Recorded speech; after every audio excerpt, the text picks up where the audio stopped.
Hello दोस्तों, मैं हूं सम्राट चौधरी और आप देख रहे हैं मेरे चैनल इंडी वर्ल्ड एंटरटेनमेंट को। तो सॉरी, कुछ दिन का गैप हो गया क्योंकि I was down with fever और आईवेव के ऑडिशन को लेके भी थोड़ा बिजी था, जो कि सक्सेसफुली कंप्लीट हो गया है और 3 मेंबर्स जो है ऑलरेडी शॉर्टलिस्टेड हो गए हैं। 2 और मेंबर्स जो है उनका सिलेक्शन प्रोसीजर चल रहा है। तो जल्दी बहुत एक अच्छा प्रोजेक्ट जो है आपके लिए आने वाला है और उसका डिटेल्स जो है मैं शेयर करता रहूंगा। तो एनीवे, आज का जो वीडियो है वो इंडियन एएमसीए के बारे में है। तो इंडिया का जो एएमसीए है, एडवांस्ड मीडियम कॉम्बैट एयरक्राफ्ट, वो उसको लेके कोरिया में हलचल मची हुई है और वो लोग काफी डर में है कि कहीं इंडियन एएमसीए जो है कोरिया के KF-21 को लात मार के भगा ना दे। वैसे तो बहुत जल्दी हमारा आईवेव प्रोजेक्ट जो है वो भी कई मायनों में K-पॉप को जो है लात मार के भगाने वाला है, but at the same time Indian AMCA भी जो है डेवलपमेंट प्रोसेस में है और आशा की बहुत जल्दी वो भी KF-21 को अपनी औकात याद दिला दे। तो एनीवेज, चलिए आज का वीडियो देखते हैं। Let's start.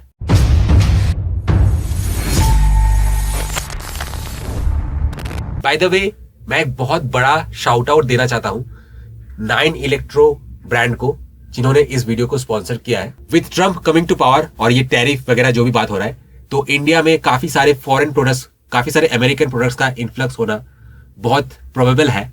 इस सिचुएशन में हम कस्टमर्स के ऊपर डिपेंड करते हैं कि हम अपने ब्रांड्स को कितना सपोर्ट कर रहे हैं। तो 9 इलेक्ट्रो भी ऐसा ही एक ब्रांड है, इंडियन मेड ब्रांड है, तो उसको आप जरूर सपोर्ट कीजिए और thanks a lot for supporting our video और स्पॉन्सरिंग दिस वीडियो। जब मैं भारत के नेक्स्ट जनरेशन फाइटर जेट के डेवलपमेंट के वेरियस एस्पेक्ट्स के बारे में बात करने की कोशिश कर रहा हूं, तो भारतीय वायुसेना जिस कठिन परिस्थिति से गुजर रही है उसके बारे में कुछ कहने के अलावा मेरे पास कोई विकल्प नहीं है। मुझे पूरा विश्वास है कि भारत की next generation fighter development project आशाजनक है और प्रोजेक्ट को केवल इमेज के रूप में दिखाने के बजाय कुछ न कुछ काम जरूर होगा। अगर हम कहें कि ये प्रोजेक्ट काम नहीं करेगा तो हम बहुत इगोइस्टिक लगेंगे। लेकिन इन पैरामीटर्स को हासिल करना आसान नहीं होगा। जैसे परफॉर्मेंस हाई होना चाहिए, बट डेवलपमेंट पीरियड कम होनी चाहिए और फिर मास प्रोडक्शन जल्दी करना होगा। इसके अलावा क्या ये actually domestically produced Indian product होगा? आज मैं भारत की वायुसेना की पावर रीऑर्गेनाइजेशन के बारे में बात करने जा रहा हूँ। दरअसल हमारे देश के मामले में KF-21 हाल ही में रिलीज हुआ है। उसमें KF-21 से जुड़ी कई कहानियां हैं, इसलिए हमारे पर्सपेक्टिव से हमने हाल ही में पोलैंड और इस तरह के देशों को FA-50 एक्सपोर्ट को पार कर लिया है और अब हम अगले के लिए तैयार हैं। मैं इस बारे में बहुत सोच रहा था कि इस KF-21 को वर्ल्ड स्टेज पर कैसे बेचा जाएगा और हमारा मेन एक्सपोर्ट प्रोडक्ट कैसे बनेगा। कुछ मायनों में जो आप स्क्रीन पर देखते हैं वो वेरी सिमिलर है। ऊपर KF-21 है और नीचे भारत का next generation mid sized fighter है, जिसे AMCA कहा जाता है। अगर आप दोनों फाइटर जेट को रियलिटी में देखें तो वे स्टेल्थ फंक्शन के साथ डोमेस्टिकली डेवलप्ड फाइटर जेट के उत्पादन के बारे में बात कर रहे हैं। भारत के मामले में वैसे भी अगर वे कुछ बनाते हैं तो ऐसा लगता है कि ये हमसे सस्ता होगा। इसलिए मैंने सोचा कि अगर सस्ते के साथ साथ इंडिया ने क्वालिटी भी दे दी तब तो हमारे KF-21 के लिए प्रॉब्लम्स काफी बढ़ जाएगी। इसीलिए आज मैं भारतीय फाइटर जेट से संबंधित वेरियस स्टोरीज के बारे में बात करने जा रहा हूँ। इनफैक्ट कुछ समय पहले ही भारत सरकार ने next generation fighter jet AMC के लिए 5 प्रोटोटाइप के फाइनल डिजाइन और प्रोडक्शन के लिए अप्रूवल दी थी, जिसका मैंने अभी मेंशन किया है। लगभग 2026 में असेंबली लगभग 2 सालों में पूरी हो जाएगी और फर्स्ट फ्लाइट टेस्ट फ्लाइट 2027 में शुरू होगी।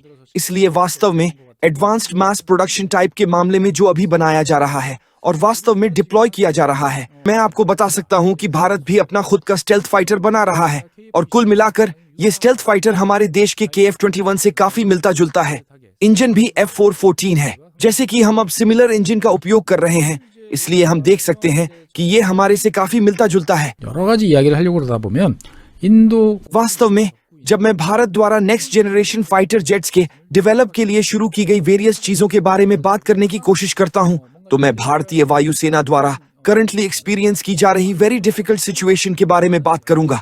इस next generation fighter development project की पॉजिटिव इमेज के बजाय जो आशा से भरी है और कुछ अच्छा चल रहा है। भारतीय वायुसेना अब भारत की मिलिट्री पावर का एक सिग्निफिकेंट पोजीशन होल्ड करती है। 들은 많이 없는데 그 당시에는 이제 인도 같은 경우는 이제 전투기와 별도로 공격기까지 आपको क्या लगता है कि भारत के पास वास्तव में कितने भारतीय फाइटर जेट्स हैं? इंदु가 이렇게 1900 और 1990 के दशक की तुलना में ये संख्या बहुत ज्यादा है, जो कि 20 साल पहले की बात है।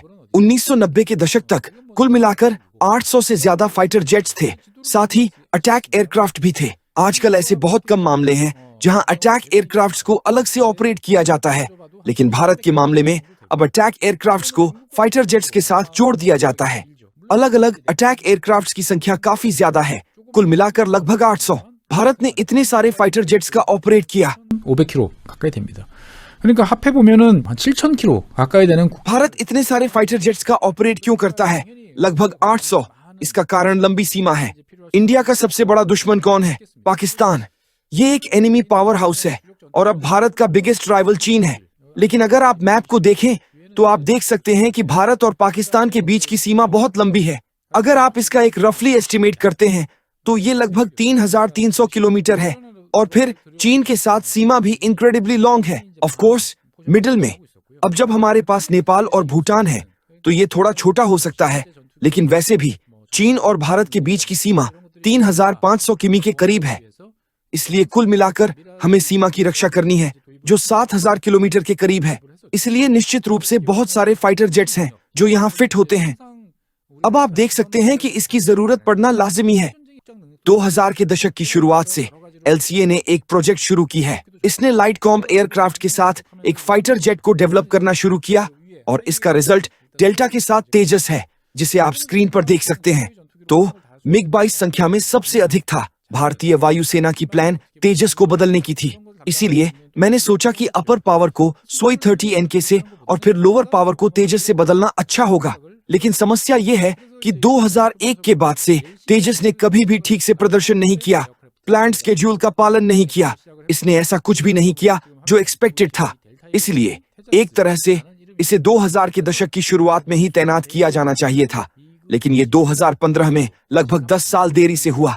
इस समय इनिशियल ऑपरेशनल कैपेबिलिटी लिमिटेड है, लेकिन फिर भी इसे जल्दबाजी में इस्तेमाल किया जा सकता है। 경우는 테자스로 이렇게 대체를 하면 좋겠다라고 생각을 하게 됐던 거죠. तो अब ये ऐसी स्थिति में है कि इसे इस्तेमाल करने के लिए वायुसेना को सौंप दिया गया है। तो लगभग 10 सालों का गैप रहा है। तो बड़ी समस्या क्या है? 2015 से 2024 तक, ठीक है, 10 साल बीत चुके हैं। तो 10 साल में कितने तेजस बनाए गए हैं? सिर्फ 33 बनाए गए हैं। इसीलिए सैकड़ों मिग 22 को बदलने के लिए हमें तेजस को बाहर निकालना होगा, लेकिन पिछले 10 सालों में 33 बनाए गए हैं। फिर भारतीय वायुसेना के दृष्टिकोण से 300 मिग 21 को एक एक करके 300 तेजस से प्रतिस्थापित किया जाएगा। ये सबसे सही होगा। बेशक अब जब परफॉर्मेंस में सुधार हुआ है तो इसे थोड़ा और कम किया जा सकता है, लेकिन प्रिंसिपल ये है कि इसे एक एक करके बदलना है। फिर ये सब अगले साल 2025 तक खत्म हो जाएगा। अगर हम इसे कम करते हैं तो हम 2 और बनाएंगे। हम 35 का निर्माण पूरा कर लेंगे। इसीलिए भारत के पर्सपेक्टिव से यदि आप 2000 के दशक की शुरुआत से अब तक की तुलना करते हैं तो 300 विमान युद्ध में खो गए हैं। इसका मतलब है कि कुल ताकत का लगभग 40% अब खो गया है। भारत के पॉइंट ऑफ व्यू से मैं आपको बता सकता हूं कि वर्तमान स्थिति काफी खराब है और जारी है। इस बीच अन्य समस्याएं फिर से हो रही हैं। तो अब मिराज 2000 के मामले में, जिसका मैंने पहले उल्लेख किया था, ताइवान भी इसका उपयोग कर रहा है। लेकिन मिराज 2000 के मामले में ये बेसिकली 1980 के दशक में बना एक लड़ाकू जेट है। तो भारत के मामले में इसे 1985 में पेश किया गया था और अब लगभग 40 वर्षों से इसका उपयोग किया जा रहा है। समस्या ये है कि ये बहुत पुराना हो चुका है। और मिग 29 के मामले में, जिसे 1987 में पेश किया गया था, अब इसका उपयोग यहाँ किया जाता है क्योंकि भारतीय नौसेना वायुसेना के लिए एक विमान वाहक है और अब इन्हें बदलने की आवश्यकता है। लेकिन रूस बहुत ही कपटी रवैया दिखा रहा है, इसलिए वे अब लूट रहे हैं और फिर वे विभिन्न तरीकों से गति को धीमा कर रहे हैं। इसलिए एक तरह से भारत के पॉइंट ऑफ व्यू से ये डिस्गस्टिंग है। 더 큰 문제 अब फ्रांस के पर्सपेक्टिव से यदि वे भारत को बहुत सारे रफाल फाइटर जेट्स बेचते हैं तो उनकी अपनी लाइन भी बेची जाएगी। हम इसे बनाए रख सकते हैं और फिर अगला मेजरमेंट एडवांटेजेस है। इसलिए हमने भारत की मांगों को एक्टिवली पूरा करने की कोशिश की, लेकिन हमारे भारतीय मित्रों की ओर से बहुत अधिक मांगे थी। तो भारतीय वायुसेना के पर्सपेक्टिव से समथिंग बिग इज हैपनिंग। 2000 के दशक की शुरुआत से लेकर 2020 के दशक तक अभी 20 साल से ज्यादा हो गए हैं। मौजूदा फाइटर जेट्स पुराने होते जा रहे हैं, गायब होते जा रहे हैं और उनकी संख्या में कमी आ रही है, जिसमें मिग-21 और मिग-20-29 शामिल हैं। उसके बाद सिर्फ एक ही काम किया गया कि 2000 मिराज की जगह राफेल को लाया गया। इसलिए फाइटर जेट्स की कमी लगातार बढ़ती जा रही है। लेकिन कुछ मायनों में पिछले 20 वर्षों में सुखोई 30, जो भारत के आसमान की रक्षा कर रहा था, अब बूढ़ा हो रहा है। फिर 2030 के दशक तक लगभग 6 से 7 साल ही बचे हैं।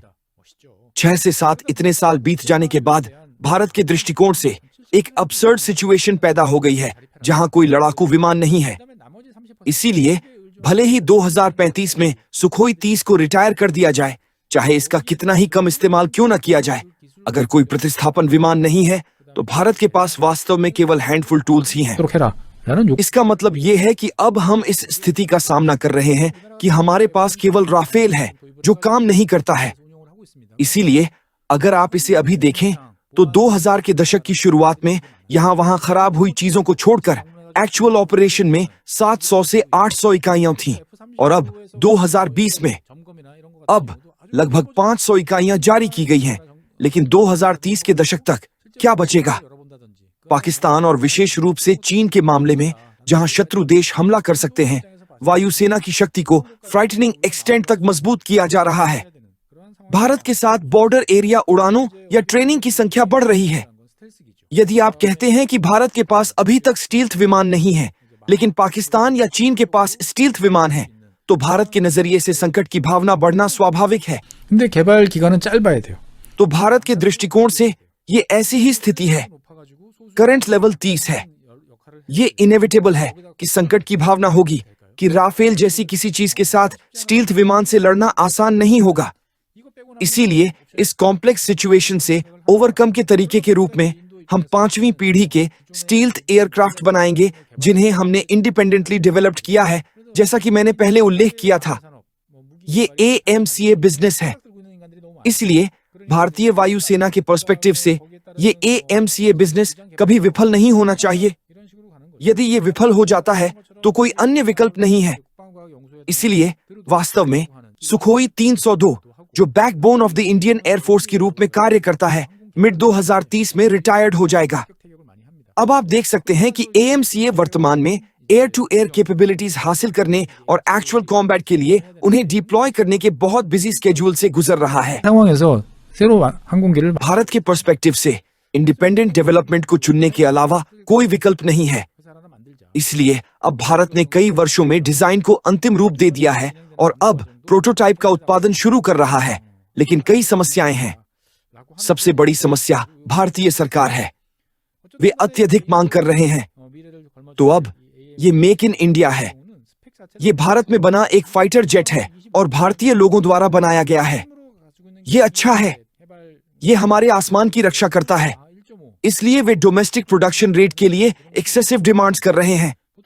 वे कह रहे हैं कि उन्हें 7 से अधिक के लिए टेक्निकली जगह मिलनी चाहिए। फिर विभिन्न प्रकार के उपकरण होंगे जिनके पास शेष 30% आय पर निर्भर रहने के अलावा कोई विकल्प नहीं है। लेकिन इसके लिए भी आवश्यकता नियंत्रण की है, यानी टेक्नोलॉजी का यूटिलाइज करना या ये इंश्योर करना कि उनके अपने मेजरमेंट या उपयोग में कोई समस्या न हो। इसलिए भारत के पॉइंट ऑफ व्यू से हम देख सकते हैं कि ऐसी स्थिति है जहां हमें बातचीत करनी होगी, जहां हम वो सब कुछ कर सकें जो हम चाहते हैं। तो एक तरह से ये MCA का बिजनेस है। इसका मतलब है स्टेल्थ, फिर सुपर क्रूजिंग, यानी इसमें आफ्टर सेल्स सर्विस की आवश्यकता के बिना मैक्स से परे सुपरसोनिक गति पर चलने की क्षमता होनी चाहिए। इसलिए परफॉर्मेंस हाई होना चाहिए, लेकिन डेवलपमेंट पीरियड कम होनी चाहिए। फिर बड़े पैमाने पर प्रोडक्शन जल्दी से किया जाना चाहिए और फिर रिलायबिलिटी अधिक है। इसीलिए कम संख्या में विमानों को कई भूमिकाएं निभानी होंगी। इसके अलावा क्या डोमेस्टिक प्रोडक्शन हासिल करना संभव होगा? 프랑스 지금 라팔에 들어가는 M88을 개량 मैं आपको बता सकता हूं कि इंडियन टूल्स की स्टेटस इतनी पैथेटिक है कि वे डिजायर्ड वर्क नहीं कर पाते, क्योंकि भारत में डोमेस्टिकली प्रोड्यूस्ड प्रोडक्ट्स पर कई तरह के दबाव हैं। वैसे भी भारत के नजरिए से ये एक ऐसा व्यवसाय है जो अब विफल नहीं हो सकता। इसलिए हमारे पॉइंट ऑफ व्यू से मुझे लगता है कि भारत अच्छा प्रदर्शन करेगा, लेकिन अगर वो अच्छा प्रदर्शन करता है तो वो फिर से हमारे साथ कॉम्पिटिटर बन जाएगा। ये एक कॉम्प्लिकेटेड सिचुएशन है। AM 저소득을 가진 세 आज भारतीय वायुसेना एक ऑड सिचुएशन में है और अब the entire future of the Indian air force is at stake. 라는 생각도 들고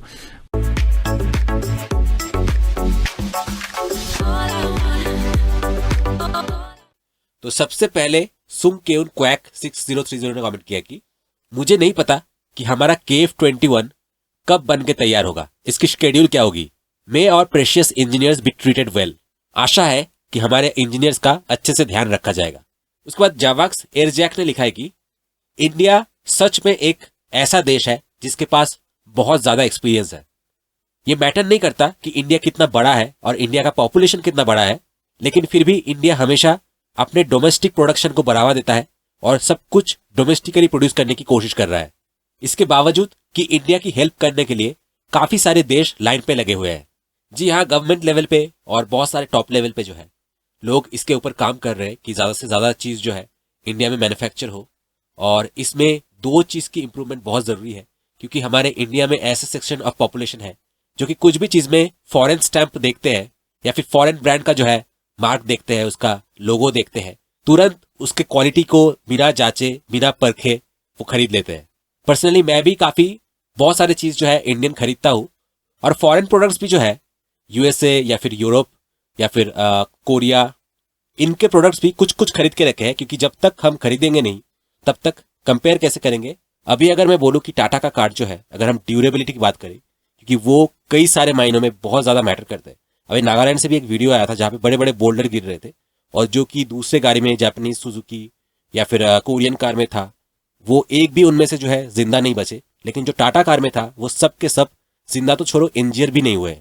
लेकिन टाटा के कार में जो है कुछ कुछ टेक्निकल प्रॉब्लम्स आते रहते हैं। तो ये चीज अगर मैं बता पा रहा हूँ क्योंकि मैंने दोनों चीज को कंपेयर किया है, दोनों चीज को यूज किया है। लेकिन प्रॉब्लम तब होता है जब कुछ कुछ लोग होते हैं ना, जो कि बिना क्वालिटी वो सोच लेते हैं कि फॉरेन मार्क है, फॉरेन चीज है, मतलब वो अच्छा क्वालिटी ही होगा, और इंडिया है तो वो पीछे ही होगा कहीं ना कहीं। तो इंडिया की डोमेस्टिक इंडस्ट्री को बढ़ाने के लिए ये जो पॉपुलेशन है ना, इनसे हमें छुटकारा चाहिए, या फिर इन पॉपुलेशन को जो है इस पॉपुलेशन की मेंटेलिटी को चेंज करना पड़ेगा। और ये तो एक हो गया। और दूसरा बात है कि सच में बहुत सारे प्रोडक्ट्स में सच में इंडियन प्रोडक्ट्स जो है क्वालिटी में बहुत पीछे है।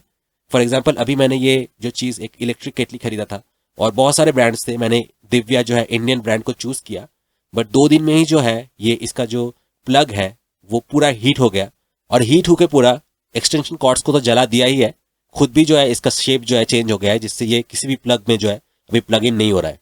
और इसका कॉस्ट भी कुछ कम नहीं है, अराउंड 1300 रुपये जो है इसका पड़ा है। तो इसी रेंज में मैंने फिलिप्स का कुछ दिन जो है यूज़ किया था, मेरे दोस्त का था, तो उसमें कोई प्रॉब्लम नहीं आया था। बट ये दिव्या के ब्रांड में जो है ये प्रॉब्लम आया। पर at the same time Havells जो है इंडिया में काफ़ी अच्छा ब्रांड है और उसका परफॉर्मेंस भी काफ़ी अच्छा है, लेकिन उसका प्राइस रेंज थोड़ा ज़्यादा है। बट इसी रेंज में जो है अगर फिलिप्स अच्छा क्वालिटी दे सकता है तो इंडिया को भी ट्राई करना पड़ेगा कि क्वालिटी और प्राइस दोनों में जो है फॉरेन कंपनीज को कम्पीट कर पाए। उसके बाद वाई नॉट W6Z ने कमेंट किया कि 30 साल पहले I spent a few months abroad with Indian people, I was really sick of it. India में झूठ बोलना डेली रूटीन है। जिसके रिप्लाई में मैंने लिखा है कि ये जो तुम लोग सुबह उठते ही 30 किलो मैदा अपने मुंह पे थोपते हो ताकि लोग जो है तुम्हें ज्यादा गोरा समझे, तुम्हें ज्यादा according to your stupid standard ज्यादा हैंडसम समझे, तो वो क्या झूठ नहीं है? तो सोचो कि तुम लोग हर दिन जो है झूठ के ऊपर ही जी रहे हो। चलो फिर भी इंडिया में कुछ लोग एक दूसरे से झूठ बोलते होंगे, पर तुम लोग तो यार प्लास्टिक सर्जरी, ये सब मेकअप, ये करके तो तुम खुद से ही झूठ बोलते हो, और वो झूठ आईने में देख के और लोगों को दिखा के खुद ही मन में खुश होते रहते हो। उसके बाद क्यूंग मिन सन ने लिखा है कि इंडिया एक ऐसा देश है जहां पे बहुत सारे इंडिविजुअल पावर पोजीशंस है, जिसके चलते एक कोई भी प्रोजेक्ट एग्जीक्यूट करना हो या फिर कुछ भी करना हो, उसके लिए मल्टीपल इंडिविजुअल्स के साथ जो कि पावर पोजीशन पे है उनसे डिस्कस करके प्रोजेक्ट को आगे बढ़ाया जा सकता है। जब किसी देश में कोई प्रोजेक्ट को एग्जीक्यूट करने के लिए इतना ज्यादा डिस्कशन हो तो वो प्रोजेक्ट स्मूथली फ्लो नहीं होता है। उसके बाद MFRT 5565 ने कमेंट किया कि एक रिसेंट आर्टिकल में देखा गया है, ये लिखा गया है कि इंडिया ने डिसाइड किया है कि इंडिया Su-30 MKI को ओवरसीज एक्सपोर्ट करने का सोचा है थ्रू कोऑपरेशन विद रशिया। इसको देख के ऐसा लगता है कि इंडियन इंजीनियर्स ने इस पे काफी इंप्रूवमेंट की है और काफी इम्प्रोवाइजेशन भी की है, जिससे एक Su-30 MKI का एक नया वर्जन बना है with domestically Indian produced avionics in the jet. उसके बाद जियोन जैंग 3446 ने कमेंट किया कि मैंने सुना है कि इंडिया में सिंपल होम अप्लायंस असेंबली भी बहुत सारे डिफेक्ट के साथ आते हैं। तो फिर क्या इंडिया फाइटर जेट्स डेवलप कर पाएगा? इंडिया ने सैटेलाइट लॉन्च कर दिया, ये किसी मिरेकल से कम नहीं। जिसके रिप्लाई मैंने लिखा है कि एक्चुअली इंडियन लड़के जो है घर पे बैठ के मेकअप तो नहीं करते हैं ना, वो लोग बाहर में एक्सप्लोर करते हैं ज्यादा, इसलिए स्पेस तक पहुंच गए। तुमसे काफी आगे है स्पेस टेक्नोलॉजी में इंडिया। लेकिन तुम लोग तो घर पे बैठे सिर्फ आईने के सामने मेकअप करते रहते हो। कभी हीटर लगता है, कभी बाल स्ट्रेट करने के लिए बहुत कुछ इक्विपमेंट्स लगता है, कभी वेपर लेने के लिए वो क्या बोलते हैं वेपर मशीन लगते हैं। तो तुम लोग तो घर पे बैठ के मेकअप करते रहते हो, इसीलिए तुम लोगों का जो होम अप्लायंस है उस पर डिफेक्ट रेट्स कम आते हैं, क्योंकि उस पर ही तुम लोग स्पेशलाइज्ड हो। उसके बाद #G7700 ने कमेंट किया है कि इंडिया एक ऐसा देश है जिससे इवन फ्रांस डिफेंस इक्विपमेंट्स खरीदते हैं। उसके बाद जी जैम ने कमेंट किया है कि इंडियन इक्विपमेंट्स के बारे में तो छोड़ो, मैं तो इनफैक्ट 2 इंडियंस को भी खरीदने की कोशिश कर रही थी। I like them so much. I was planning to buy 2 Indians too. I like them so much. उसके बाद एनीथिंग विथ मी 925 ने कमेंट किया कि लोकल प्रोडक्शन सुनने में तो बहुत अच्छा लगता है, लेकिन लोकल प्रोडक्शन के लिए एटलीस्ट बेसिक लेवल का इंडस्ट्रियल बेस होना बहुत जरूरी है। लेकिन तेजस का जो प्रोजेक्ट है वो शायद इकलौता ऐसा प्रोजेक्ट होगा जो कि ऐसा जोक है कि बहुत सारे इंडिविजुअल्स जो है, कंपनीज हो या फिर गवर्नमेंट हो, जहां पे लोग पावर पोजीशंस होल्ड करते हैं, वो लोग ब्राइब पाने के लिए इस तेजस प्रोजेक्ट को इतना दिन से खींच रहे हैं। और ये डोमेस्टिक प्रोडक्शन की जो बात है ये इसीलिए हो रहा है ताकि वो लोग ज्यादा से ज्यादा ब्राइब ले सके सरकार से। तो तेजस के बारे में तो मुझे नहीं पता उतना डिटेल में कि अंदर में क्या हो रहा है, लेकिन जो इन्होंने कहा है ये तो मैं कह सकता हूँ कि काफी सारे इंडिया के प्रोजेक्ट्स के लिए ये चीज बिल्कुल सही बैठता है। अगर हम रोड्स की भी बात करें, अभी तो नितिन गडकरी के आने के बाद थोड़ा रोड कंस्ट्रक्शन में थोड़ा स्पीडीनेस जो है, थोड़ा क्विकनेस आया है, लेकिन आज भी बहुत सारे जगह में, और पहले तो और भी ज्यादा होता था, जहां पे एक ही रोड को पहले बनाते हैं और उसके बाद उनको याद आता है कि रोड के नीचे ड्रेनेज सिस्टम भी जो है वो भी बनाना था। तो रोड अच्छे से रोड बना के एक ही हफ्ता उस अच्छे रोड को हम एंजॉय कर पाते हैं, फिर दोबारा उस रोड को तोड़ा जाता है, फिर नीचे पाइपलाइन बैठाया जाता है। इतने अच्छे रोड जो कि बनाया गया है उसकी ऐसी की तैसी कर देते हैं। उसके बाद वो ड्रेनेज सिस्टम बना के फिर किसी तरीके से मिट्टी से उसको बुझाने के बाद भी वो पहले वाला बात जो है नहीं आता है जितना स्मूथ और जितना अच्छा रोड था। बट लिटरली वो लोग प्रोजेक्ट को खींचते हैं कि ज्यादा से ज्यादा गवर्नमेंट से पैसा लिया जाए और खुद का पॉकेट बढ़ा जाए। इवन अगर इंडिया टॉप जीडीपी भी बन जाए, जब तक ये भ्रष्टे, ये करप्ट ऑफिशियल्स, करप्ट गवर्नमेंट लोग, करप्ट बिजनेसमैन, ये सब लोग जब तक है जो कि आम इंसान के पैसे लूटते हैं, तब तक इंडिया के 80% लोग जो है खुशहाल जिंदगी नहीं बिता सकते हैं। उसके बाद आन ही क्याउग Z4K ने कमेंट किया कि in my opinion corruption in the Indian defence industry is the biggest factor जिसके लिए इंडिया ये जेट्स मैन्युफैक्चर अभी तक नहीं कर पा रहे हैं। उसके बाद यू कंटाटा ने कमेंट किया कि मेन फाइटर जेट्स जो कि करेंटली डेवलपमेंट में है वो है कोरिया का KF-21, टर्की का कान और इंडिया का AMCA, जिसमें इंडिया सबसे ज्यादा पीछे लैग कर रहे हैं। टर्की ने भी अपना फर्स्ट फ्लाइट कंडक्ट किया इसी साल में, लेकिन उसके बाद उसका डेवलपमेंट रुक गया। लेकिन इंडिया टर्की से भी 5 साल पीछे है। AMCA शायद 2040 तक भी डेवलप नहीं हो पाएगा। इवेंचुअली रशियन और American fighter jets will be introduced to India. उसके बाद MMI ने कमेंट किया कि इंडिया स्पेस इंजीनियरिंग में बहुत अच्छा है, लेकिन फाइटर जेट डेवलपमेंट करने में इंडिया को काफी दिक्कतें आ रही है। उसके बाद WF9SS ने कमेंट किया कि मुझे ये देख के काफी खुशी हो रहा है कि इंडिया में काफी टैलेंटेड लोग तो है, लेकिन उनको रोकने के लिए कई सारे हाई रैंकिंग ऑफिशियल्स भी है, और जिसके चलते इन टैलेंटेड लोगों को काफी सारे प्रॉब्लम्स फेस करना पड़ रहा है because of this Indian work style. और एज ए कोरियन इससे मुझे बिल्कुल भी दुख नहीं हो रहा है। आई एम हैप्पी कि हमारा कंपटीशन जो है इससे कम होगा।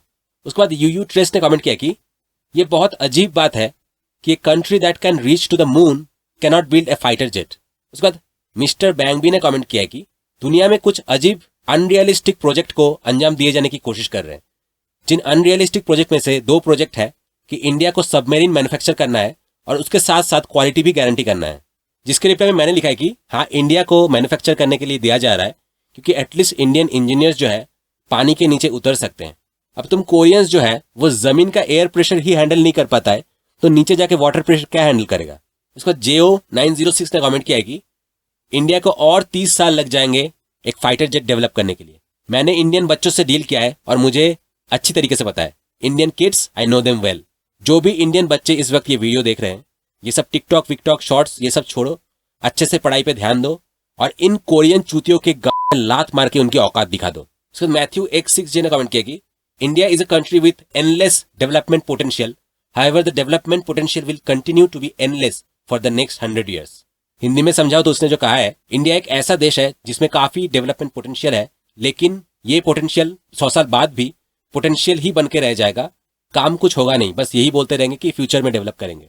जिसके रिप्लाई में मैंने लिखा है कि हाँ 100 साल बाद भी ना तुम लोग अगर जिंदा रहे, तुम्हारा जो पॉपुलेशन है वो अगर एग्जिस्टिंग रहा, तुम्हारा देश जो है पता नहीं किस दिन कौन सा देश आके जो है कब्जा कर लेगा। अमेरिका के पालतू कुत्ते तो तुम लोग हो ही, पता नहीं किस दिन अमेरिका या फिर कोई और देश जो है तुम्हारे जैसे पालतू कुत्ते को लेके अपने घर के बैकयार्ड में रख देगा। लेकिन फिर भी तुम लोग 100 साल बाद भी जो है ना, भले ही तुम लोग भिखारी रहो और इंडिया जो है अमीर रहे, इंडिया कोई भी जगह पे पहुंच जाए, तुम लोग इंडिया को उसी रेसिस्ट नजरों से ही देखोगे। और इंडिया का चाहे कोई भी डेवलपमेंट हो जाए, चाहे 99% डेवलपमेंट हो जाए, लेकिन तुम्हारा फोकस जो है सिर्फ 1% में ही रहेगा और उसी को लेके बोलते रह जाओगे। एक पाकिस्तान जो ऐसा एक देश था जो कि इंडिया की बुराई ही करता रहा और इंडिया की बुराई करते करते कब खुद जो है खुद का दिवाला निकल गया वो पता ही नहीं चला। सेम जो है हाल यूरोप में भी हो रहा है, जो कि दूसरे देशों को ज्ञान देते थे, आज खुद का इंफ्रास्ट्रक्चर, खुद का जो फैसिलिटीज है, खुद का इन्फ्लेशन जो है स्काई हाई हो रहा है। और इंफ्रास्ट्रक्चर जो है दुबई, चाइना इसके मामले में काफी पीछे है, इवन इंडिया भी बहुत डेवलपमेंट कर रहा है। तो तुम लोग सिर्फ यही बोलते ही रह जाओगे और तुम लोग तुम्हारा खुद का दिवाला कब निकल जाएगा तुम्हें पता भी नहीं चलेगा। लेकिन तुम लोग पोटेंशियल मानते हो कि नहीं मानते हो, इससे इंडियंस को घंटा फर्क नहीं पड़ता है। तो दोस्तों कमेंट का सिलसिला यहीं पे खत्म करूंगा, मिलता है आपसे नेक्स्ट वीडियो में। Good bye.